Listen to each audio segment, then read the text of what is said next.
So I was asked to speak a little bit about blockchain and ICOs from a venture capitalist perspective, from a Silicon Valley perspective.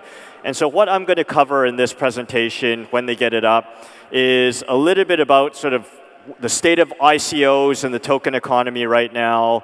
Then I'm going to talk a little bit about, I think, what I see are like good things about ICOs and bad things are about ICOs. And then what I'm also going to try to do is talk a little bit about my perspective and view on what the future of actually, at least some predictions on what's going to happen with like the crypto sort of market over the next year, 5 years, 10 years, and hopefully give you a perspective on sort of what the future will look like. So as I mentioned, this presentation is on ICOs and the token economy, and this is the Silicon Valley sort of VC's view. Who am I? If you do not know who I am, I actually spend a lot of time out in this region. I'm a partner at 500 Startups. I run the accelerator program, and I also am an investor in the main fund. 500 Startups, if you do not know us, we are the most active seed investor globally. We've been around for close to 8 years, and we invested in over 2,000 companies now worldwide. And I think what makes us a little bit unique and gives us a very, very interesting perspective is the fact that we've made so many investments, even though we're based in Silicon Valley. And probably about 40% of our investments are actually outside of the US, which makes us very, very different than the typical Silicon Valley VC fund. Prior to this, prior to 500, I mentored a lot of startup accelerators. I was an executive at Yahoo for many, many years, and I worked in startups prior to Yahoo. Been in Silicon Valley now close to 19 and a half years now. So hopefully I have a very, very good view and perspective on what's going on. So the future, right? Everyone talks about this blockchain, crypto, and especially you read all the newspapers, particularly in the last 6 months to 9 months, there's a lot of hyperbole, right? Blockchains, and this is a write-up in VentureBeat. Blockchains aren't just tech, they're the new economic systems, right? So is it really the future? There's a lot of hype. And I think Naval Ravikant, if you do not follow Naval Ravikant, he's probably one of the best thinkers, long-time Silicon Valley VC, an investor, an entrepreneur, very, very successful. And now, in the particular last 4 or 5 years, he's been one of the biggest, I would say, thinkers and speakers and investors actually in blockchain. And what he says is that ICOs obviously are a new and interesting form of funding for blockchain-based protocols, but it's not clear all of them comply with US securities, or that the most important part of this quote is that all of them are companies that have good native use cases for new coins. And so this is what's happening, is that even though a lot of people are excited about it and it's very, very interesting, I think we're still figuring out the core use cases for this. And I'll go into details of this later on. So what is an ICO? Hopefully you know what an ICO is. But the way I think about this is, so it's taken from the term initial public offering. It's initial coin offering. And so basically what it is it's a way for new companies and startups to basically fund the development of their cryptocurrencies. And the way that the way that this also works is that a lot of these cryptocurrencies are now traded on these exchanges. And so if you sat in the previous presentation, a lot of stuff is explained. I'm not going to go into sort of more detail. The best way to think about an ICO is kind of like Kickstarter. If people are familiar with Kickstarter, Kickstarter was this, this very, very amazing site and marketplace where people who had like video games or movies or hardware products were able to go out to their fans and ask them to basically fund the project, give them money, so they can actually go and build this product. And so what an ICO is, if you think about this, is Kickstarter for software products and Kickstarter for decentralized software projects. And it's working really well. And so if you look at the stats, particularly in 2017, there was way more money raised from ICOs than actually VC funding, which is good and bad, depending on how you look at it, right? And even though it slowed down a little bit, at least from the amount of funding, you heard the number of there's more and more ICOs. I think what has happened is that with all the crazy competition of new ICOs, I heard the number 5 a day. I hear that number is probably 50 a day now, right? 50 ICOs a day that are going out. There's a lot of noise out there. And also what's happening now is because there's a lot of noise, you're seeing the success rate of ICOs actually go down overall in general. And so let's talk about the promise. Why is this happening, right? The good thing about this ICOs is that there's lots and lots of innovations. And so I use this slide of for example, the flower bed, right? There's all these really great, interesting ideas are coming out. And I liken this to similarity, sort of like what happened with internet businesses back in 99, 2000, is that many of these really, really interesting ideas that came out as internet businesses, most of them failed. But through that process, we got things like Google and Amazon that are like amazing companies that are like changing the world. And I think the same thing is going to happen in crypto. With the blooming of all these flowers, most of them are not going to succeed or do well. But the good news is it drives a lot of innovation forward. The second thing that I think is actually good about ICOs in general for startups is that it allows a way to basically bypass Wall Street and venture capital. Like I said, this is good and bad, but overall, this is sort of like democratizing sort of like the fundraising process and allowing companies and ideas that could not get money before to get them directly from the crowd.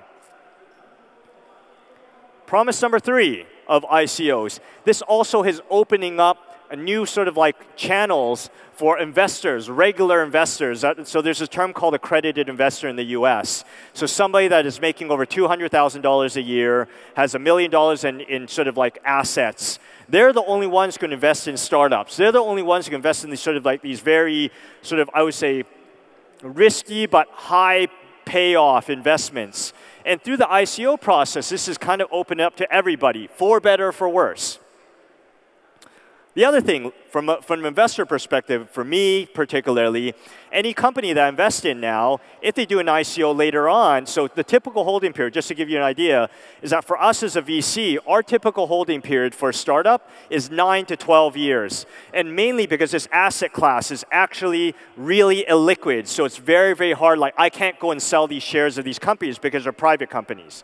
The difference now with an ICO process is that when they go, when they do an ICO and they have these tokens, it actually allows firms like mine as well as founders to basically get liquidity right away. So that's actually a good thing. It basically makes this asset class much more liquid, the startup asset class. So those are all the good things. The bad things about ICOs, particularly in the last while, it's pretty bubblish right now, the gold rush, right? Where before, if you've seen the number of ICOs that have actually arisen, you're seeing a huge amount now. And frankly speaking, with every gold rush, there's a lot of garbage that actually comes out. And so there's a lot of fraud. I've seen numbers that something close to, at least in the last year, 60 to 81% of these like ICOs are completely fraudulent. Like there's literally nothing, and these people are just basically using this to steal money from folks, from regular folks. I think this number is probably higher. So there's a lot of fraud out there. Governance issues. You heard previously there was an ICO called Tezos out of Switzerland, raised about $230 million. And it's been a disaster because of who is in charge. And when I talk about governance, which is one of the benefits of VC sort of funding, is that there's somebody watching over the money. You said you raised this amount of money to spend it on these products, to go and do this, on this roadmap, to do these different things. The problem with the ICO process now is that they're raising a lot of money, and there's actually no governance and no sort of like rules or whatnot. There's nobody watching over them to sort of like make sure that they do what they say and actually deliver what they say they're going to deliver. The other thing that I think is a big, big problem is that even though there's a lot of ICOs, there's a lot of money, there's a lot of projects, there's actually not a lot of people who really understand crypto or blockchain from a technical perspective. And this is going to take a long time because, great, you can raise all this money, but if you don't have engineering talent to actually build these products and understand what decentralized technologies really are, it's a small, small group of people, you won't be able to build it. And then you see this happening right now, right? The biggest, I was talking to a friend of mine from TopTal, which is a marketplace for tech talent. And she says that the most in-demand engineer right now is a blockchain engineer. No surprise. And so I'm going to talk a little bit about some predictions that I have over the next 1 year, next several years. And so there's a quote by Niels Bohr. He's a scientist. Prediction is very difficult, especially if it's about the future, obviously. And so a lot of things could change. But I have some views and thoughts on sort of what I see the next year is going to turn out. Prediction number 1. I think that you're going to see the collapse of a very, very big, prominent crypto project overall. And so when I say big crypto project, a project that has probably raised over $100 million, and due to sort of maybe infighting, governance issues, not delivering. It's just going to basically implode. And I actually think this is probably going to happen next 6 to 9 months, right? I don't think it's Tezos because they've sorted out their issues, but I actually think it probably could be something like 10x or maybe one of those sort of like big initial projects in the last year. I think you're seeing this happen right now too. You've seen this happen in Korea, it's happened in China, starting to happen in the US now. You are going to see a lot of the governments start to look at regulating and doing massive enforcement of crypto sort of like regulations. US has sort of started going down this path, but I think you're going to see this across, really, really across the globe in most jurisdictions everywhere. Because of this, you're going to see a lot more jailed crypto people. So, for example, there was and this is blatant fraud due to the fraud I mentioned. There's a company called Centra, and they literally got arrested last week because it was an ICO that raised about $35 million. And of course, it's blatant fraud. They used that money and basically bought like expensive cars and didn't do anything with it. So they recently got arrested by the FBI and charged. You're going to see a lot more of this. Not just in the US, you're going to see a lot more of this all across the globe. And I think this year, nation state is actually going to launch a real cryptocurrency. So you've heard about the S-coin. And I actually think like there was another one that tried doing this. Venezuela tried launching the Petro or the Petron. And that was kind of a disaster because I don't think that was real. And it's a way to basically scam, I think, sort of a lot of crypto people overall. But I actually think Estonia is actually one of the few countries in the world that has been incredibly thoughtful, and not only incredibly thoughtful, but they actually have infrastructure to implement a lot of sort of like crypto projects. And I actually think they have really, really good ideas on how to make a crypto sort of like coin work for Estonia and the extended sort of like Estonian diaspora. And of course, I don't know if people are familiar with like the e-residency. They have a lot of folks who are starting to use the e-residency. And I think the S-coin is going to help extend that. And so this is pretty interesting. One of the things that I think a lot about, there's this really, really great technology writer. Her name is Carlota Perez. And when she talks about she's probably one of the best thinkers when it comes to technology trends. And so if you look at every single wave of technology across the globe, like over the last 50, 60, 70 years, there's really two phases.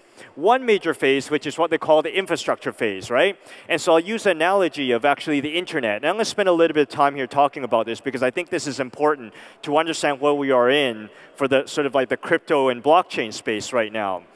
Is that if you take a look at what happened during the first sort of like internet sort of like boom, right, in '96, and the reason that a lot of these like IPOs of like internet companies and made the internet companies that rose between '96 to 2001, 2002, of why many of these companies actually did not succeed was really infrastructure. A lot of them were really, really good ideas that actually made sense. The problem was that a lot of the infrastructure was not done and built to enable them to sort of like scale and grow.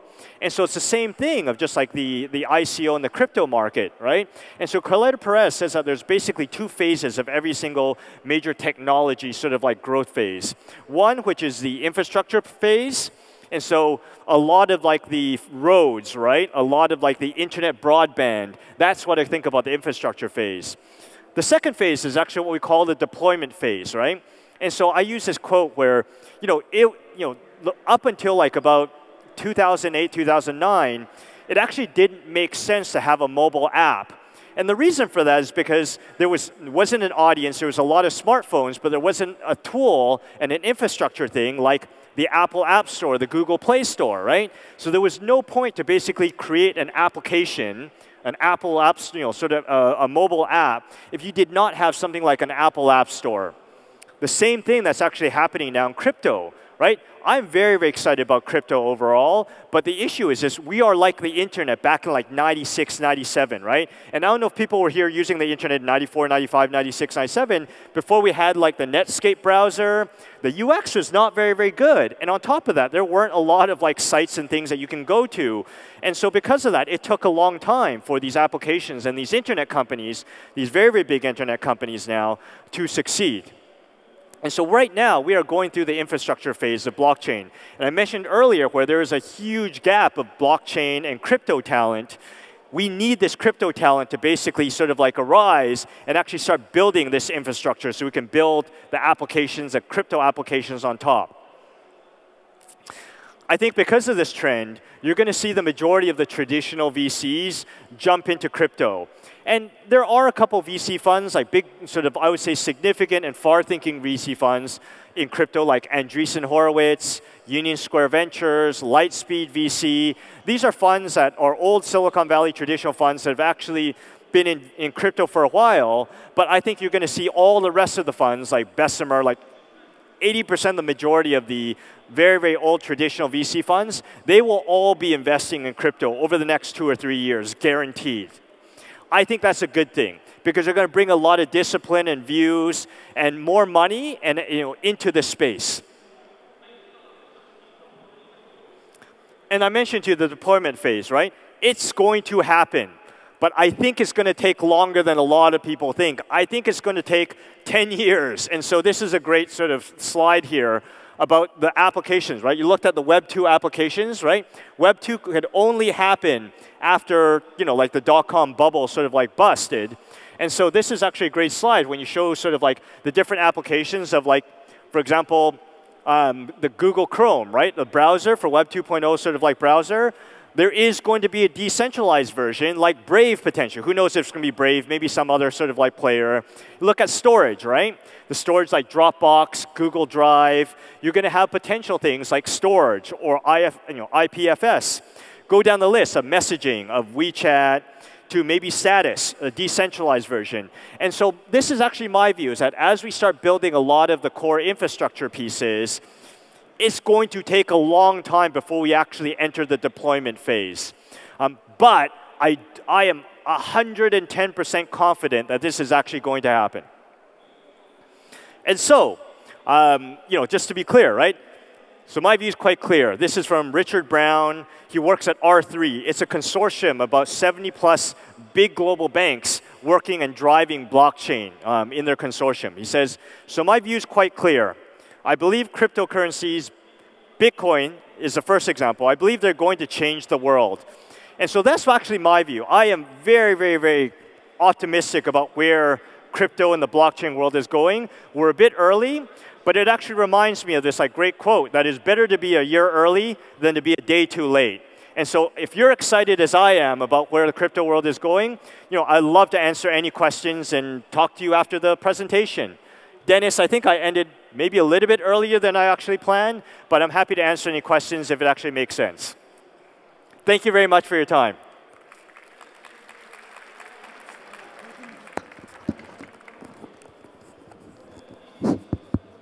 Okay, Marvin.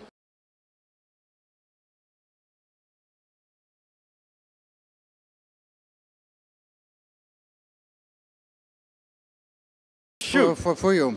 What are you thinking about advising for startups? For ICO startups? What? Advising. In what way, I guess? Okay, typical ICO startups willing to acquire traditional venture capital guy to have them on board to attract maybe more money. What is your policy? What is your understanding of this process? It's good or not good? I don't see it as a good thing. I think it's different if you're doing an ICO and you need advisors, for example, like a good blockchain engineer advisor, someone who's actually done an ICO before. I don't know if a VC right now brings a lot of value to that, if I'm very, very honest. I think a lot of us in the VC industry are still learning. I'm relatively new. I knew about Bitcoin maybe 4 years ago. But from a pure crypto perspective, I've only really been digging into this in the last sort of year, and I'm sort of a little bit ahead of, I would say, a lot of the majority of the later stage sort of VC funds. So the reality is, I think it depends. It depends on what they bring to the table. Are they sort of bringing other investors? Do they have some deep sort of crypto experience that they can actually really be helpful? It's like any advisor in general. It depends. Okay, and the second questions. On this topic, from your perspective, not from partner of 500 startups, but from typical investor, what the combination of advisors on ICO the best for you?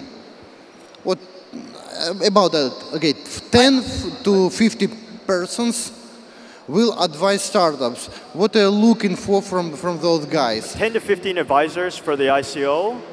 I think it's a little bit crazy. I think like 3 or 4 advisors is probably enough if they're really good. I think like everything, I'm a quality over quantity person. And so I think like I'd rather have 2 or 3 really, really good, relevant advisors than 15 random people. Like it just, or 15 folks, like the likelihood of them actually legitimately being helpful is very, very low. And I see that with startups too, right? When they look at like 10, 15 advisors. And at the end of the day, it's actually about the core team and less about the advisors.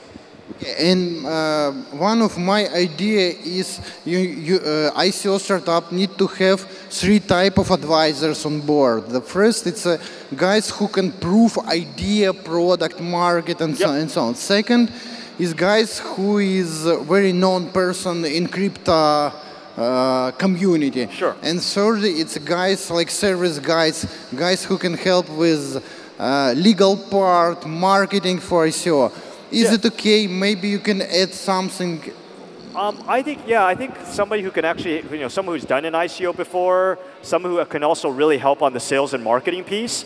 And so, for example, where before to do an ICO used to be maybe be either free or like $100,000, $150,000. Now I'm seeing like numbers of like $500,000 just for like the marketing because there's just so many there's just so many ICOs. And also it's harder now too because you're seeing a lot of the old channels, right? Like, Facebook is not taking a lot of ads now. Twitter's cut it off. So a lot of the old platforms that allowed ICO marketing have been cut off.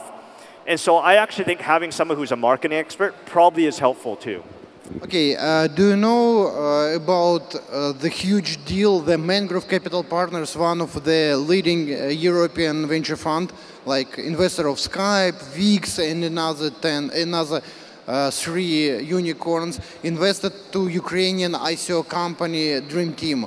Have you heard about it? I have not heard about that, to be honest. Okay, so the next point. Last week, Andreessen Horowitz announced that they will form dedicated fund for ICO. Can you comment it? Yeah, I think it's great. And I think, like I mentioned earlier, Andreessen Horowitz is one of the most forward-thinking when it comes to like crypto. They've been in crypto for a long time. So the partner, his name is Chris Dixon. He's probably one of the best thinkers, and he's been in Bitcoin and crypto for a very, very long time now, 5 or 6 years at least. And so it makes sense for them because that is actually one of the very few sort of VC funds that actually has real expertise. They've invested in some of the best, I would say, crypto projects in the last 2 or 3 years for sure. And so that makes sense. Okay. And will other venture funds will follow this trend? I think so. So for example, like us as a fund too, we recently have had to change our LPA, which is a limited partner agreement, to allow us to basically invest in tokens. So this is actually one of the reasons a lot of the traditional VC funds have been a little bit slow, because they're actually spending time educating a lot of their LP base on like, okay, this is what a token is, here's why we need to sort of amend the LPA so we can actually start to invest in it. A lot of them, the biggest reason is a lot of the VC funds are actually not allowed to invest in tokens because it's not in their LPA. Okay, and last summer I recognized 500, surprisingly for me, 500 startups like one of the leading investors to the blockchain startups, not ICO, but blockchain. Sure. Is it true? I don't know if we're one of the leading. I think just by the fact that we do so many investments in general, we kind of, I don't want to take credit for that because I feel like we've kind of become active just by accident, not necessarily through plans. So if you will invest 10 good startups, one of them will be with blockchain. Yeah, we do invest in a lot of blockchain companies. Okay, and can you disclose how much of them went to ICO? So for example, we did not push it too, but for example, my last accelerator batch 22, is actually doing a batch-wide ICO, right? So a lot of these companies are thinking about ICOs, but we're working with them to sort of be a little bit more thoughtful of like, does it make sense for you right now? Because I actually think what's happening is that the requirements of doing an ICO are substantially higher now. And I think the same thing that happened with IPOs in the past, where before you could do an IPO back in like 99, 2000 with negative revenue, and look at it people doing IPOs now, which like a lot of them are highly profitable, doing $100 million in revenue. I think over time, the same thing is going to happen with the ICO market. There's just going to be a lot more requirements of traction, pure supply and demand. Okay, and I want you to add some names to the next list. It's not only about ICO, but about blockchain in general. 500 startups, Adam Draper, Tim Draper, Andreessen Horowitz. Who's next? I mean, like I said, we do a lot of them. I don't know if we do good deals, but I think Andreessen Horowitz is really good. Yeah, Adam Draper with Boost has been far ahead in this area. Good for him. He's smart. Union Square Ventures, just a great VC fund. They've been doing like crypto for a long time. It's not Silicon Valley. Huh? It's not Silicon Valley. Yeah. Anyways, okay. Okay, if you want Silicon Valley, Lightspeed Capital, like they're doing a lot of like they've been in crypto for a long time. Jeremy Liu, he's been in crypto for a long time. I mean, those are the ones who really stand out. But if you take a look at, for example, the recent sort of like ICO with like Telegram, there are a lot of VC funds like Benchmark and Bessemer, I believe, is in. Like there's some big traditional VC funds have actually put money into it, which is kind of interesting. Okay, thank you. I'm a big fan of your photos with your daughter. Yeah, thank you so much. You know,